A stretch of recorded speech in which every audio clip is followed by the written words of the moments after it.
for this opportunity and to understand Ambedkar and democracy.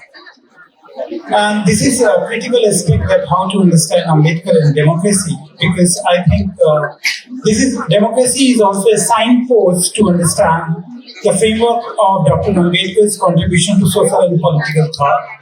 And there is a contestation to understand Ambedkar's democracy and the people who are considered as non-caste self-governing communities.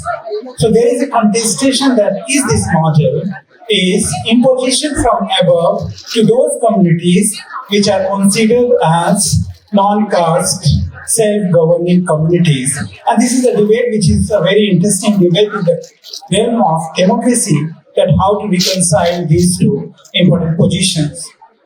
And there are two serious charges against prevalent liberal tradition. And since many scholars will make Ambedkar as a part of the prevalent liberal tradition, there are two critical concerns how to reconcile this model and non-caste self-governing communities to understand Ambedkar's contribution to democracy. These two concerns are, first, decentralization of politics.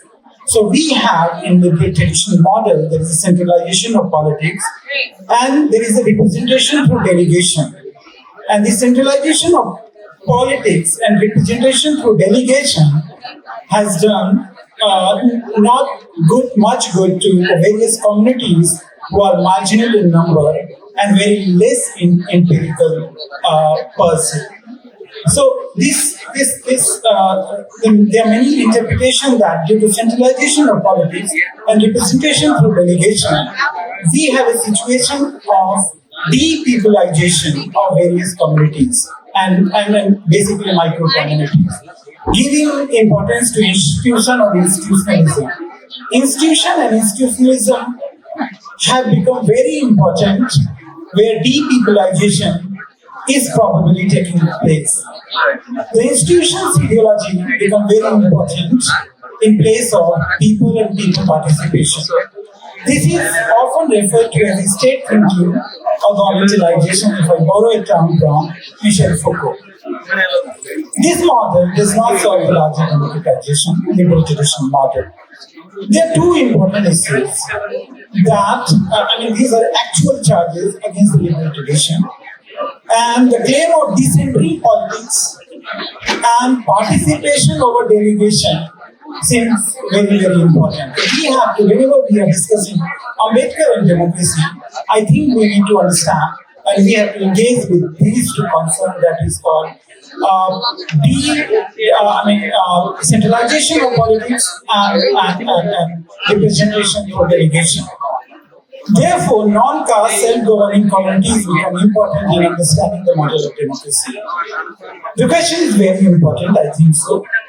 The problem compounds when there are laws of interpretation which put Dr. Ambedkar in liberal tradition rather than the radical emancipatory tradition. So the problems of liberal problematic is extended to Ambedkar while making Ambedkar as a part of the problematic liberal tradition of centralization of politics and delegation over participation. I will engage with the concern while reading and placing Ambedkar in radical emancipatory category. And in modern times, the tension between the social and political sphere become very important. What is to be given importance, social and political? This is a major debate in political theory, and this starts not with the Hannah Arendt, but she is an important pointer. And she says that there is a corruption of political by the social. So political is actually eclipsed by social, and social is a zone of contestation. Nancy Fraser and Marion Young would call that let's politicize the social. And politicizing the social becomes very important model over Hannah Arendt model of corruption of political by the social. So this is an important pointer to understand, the backdrop to understand Dr. Ambedkar. And I think that if we extricate Ambedkar from the problematic of liberal tradition, then we can understand two important concepts. One is politicization of the social, which I think very important contribution in Ambedkar.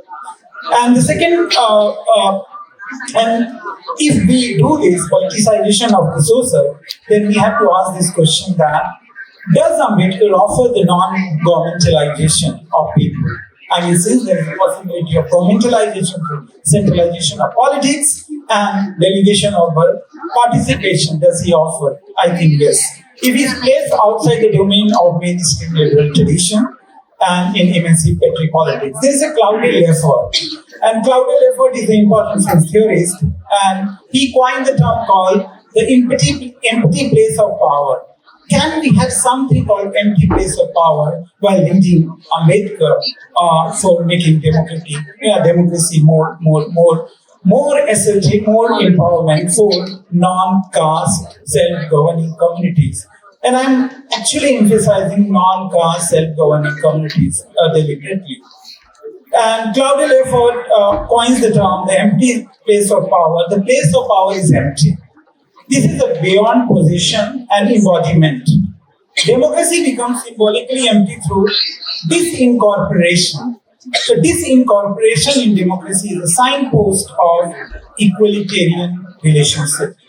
Place of power is infigurable. Power should not be figurable.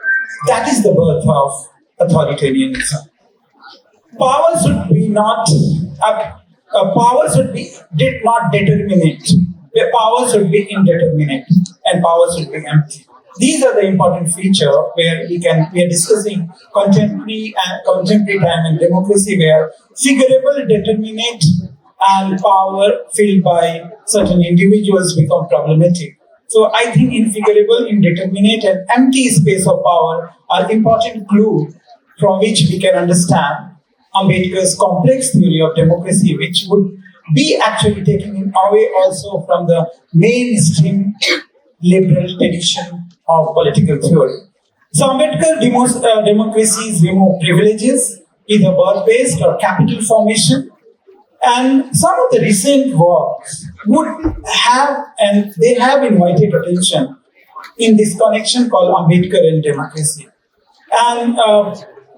And lots of works, I think, many scholars have worked in contemporary time in the last 5 or 7 years, that why Ambedkar and democracy is a very fresh interpretation. Like many would call humanizing power is an important vantage point to understand Ambedkar's democracy. This is a very important to constitutionalizing the social framework. So Ambedkar attempt would be constitutionalizing the social framework, which would be very important to understand the democracy, the kind of democracy Ambedkar wanted. And I think radical Ambedkar has been interpreted in democracy. So interestingly, you have a lot of scholars before 1910 or 1912, 14, they were placing Ambedkar in liberal tradition. But same scholars writing in 22 and 23 and 24 placing Ambedkar in a radical democracy framework. This is a quite change in scholarship, how to perceive Ambedkar and democracy. And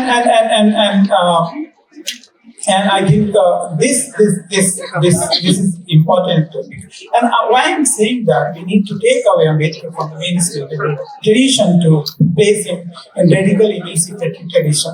Therefore, I'm reason. One is we have to understand the distinction of distinctiveness versus local in Ambedkar. So Ambedkar's idea of distinctness is very important over the concept of local. And thereby we can understand he was offering a very radical idea of democracy. Ambedkar proposes distinctiveness of knowledge, since knowledge is linked to a distant sphere and a specific problem. This is not localism. So Ambedkar's idea of democracy is not indigenism or localism par excellence.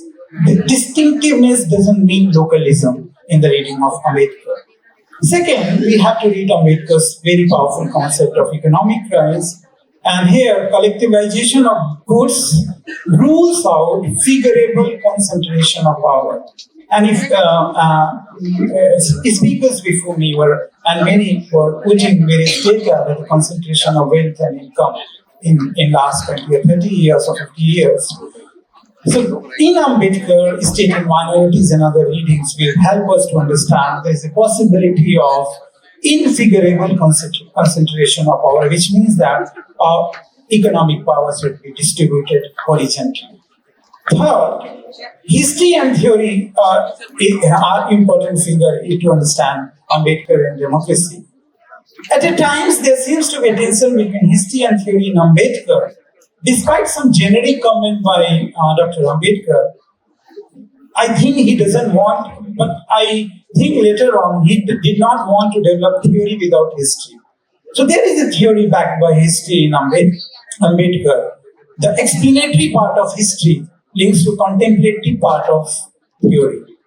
Fourth is why Ambedkar's idea of democracy is radical, where republic is treated as a movement. Republic is not a finality, but republic is very, very important part of movement. It has to be treated as a movement.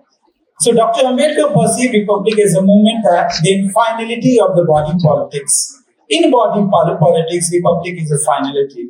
In Ambedkar's, he makes republic as a movement. Fifth, constitutional morality is a very, very important factor to understand Ambedkar's idea of democracy. And constitutional morality proposes not separation thesis between two. So there used to be a separation thesis between these two, constitution and morality. But Ambedkar disjunct, rejects separation thesis of constitution and morality. Thus we have constitutional morality. This makes the substantive and intentive aspects of equally important. So in both constitutional morality, substantive and intentive aspects are very, very important. Constitution without morality and morality without constitution will lead us nowhere. Sixth is, there is a transition in Ambedkar from politics to political. And this difference is very, very important if we need to understand Ambedkar's idea of democracy. Despite his massive participation in the government, legislature, policy formation of political party, there is a distinct working of him in the domain of political that is the site of contradiction in power. The solution of politics also lies in the non-political process. So this non-political process is the site of contradiction in power is equally important than just res publica, the way we envisage in the political tradition. Seventh is fatalism. And Ambedkar rejects the idea of political and social fatalism. And this is important because there is nothing called fate comply in his idea of democracy. He says that the political rights and socio-economic rights are a matter of inalienability. They can't be separated. There's nothing called fatalism. And eighth, when we are trying to understand Ambedkar and democracy, we have to understand particularism of universal and universal of particularism in the context of Ambedkar. And why I'm saying that, when we are discussing Ambedkar, Dr. Ambedkar, all are important components. It can't be, you can't see caste and class, a class and caste, a gender and caste and gender, or class and gender and class in a binary manners. This has happened of late that both either is important, not other. And I think in lots of writings of Ambedkar, there is a particularism of universal and universal of particularism. And nine, democracy is a mean. Democracy is constituted as a mean in Ambedkar, which is very, very important. Democracy as a means is about everydayness. Despite his criticism of Satyagraha as a grammar of anarchy, I think Ambedkar activated the idea of social as a special category outside the politics, making it a significant component of extra-parliamentary position, which also converses with the Satyagraha. Despite his opposition, writing grammar of anarchy, Satyagraha is a grammar of anarchy. But I think since social was a very, very important factor in Ambedkar, and often he was using social outside the political domain, he was making the social as an extra-parliamentary process. Here there is a possibility of convergence between Satyagraha and Ambedkar's idea of social. And then Redefining religion as beyond metaphysics, we discussed in the first session by Professor Bhargava. I don't have much to say here. There are ample writings on Ambedkar and religion. I have 2 points. There is a rejection of religion as a utility. I know from utilitarian perspective, thus rejection of utilitarian aspect on religion. So Ambedkar and Gandhi both will come from a different vantage point, but when it comes to both Satyagraha and social and religion, there is a convergence. And convergence is the rejection of religion as utility or utilitarianism understanding of religion. 11th point which I would discuss is this nation as an evolutionary process. And we know that there are lots of quotations and writings, and Ambedkar do often cite Remy, where he endorsed the idea of nation as an evolutionary process. So his idea of, since nation is an evolutionary process, his nationalism cannot be binary. It can't be a practice of hate and binary and rejection and construction of othering permanently. And this process is ruled out when we understand nation and democracy in the context of Dr. Ambedkar. So, and 12th point, which I would suggest, that in Ambedkar, social is an important category. It is not a closed category. I don't think that his social is a closed category. Social as an open category is very, very important in Dr. Ambedkar. Fighting against the caste and untouchability is social. For the arrival of indeterminate social is a very important. Social is a not closed category. Thus, identity and caste and untouchability won't be a closed category. They are open category. They may manifest in a different form in different places, and it is not just historical process. It is very much contemporary, and one has to develop lots of insight to engage with them. And third, last point, which I would say, that he uses identity towards democratic transition. The question of identity is not without democratic transition.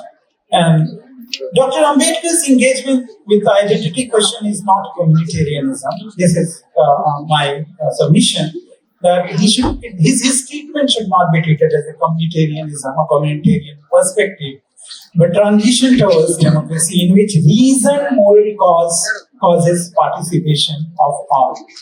In conclusion, I suggest that Dr. Ambedkar proposes decentering politics and participation over delegation or mobilization through socialization of the political and indeterminate space of power. Thank you so much for your opportunity.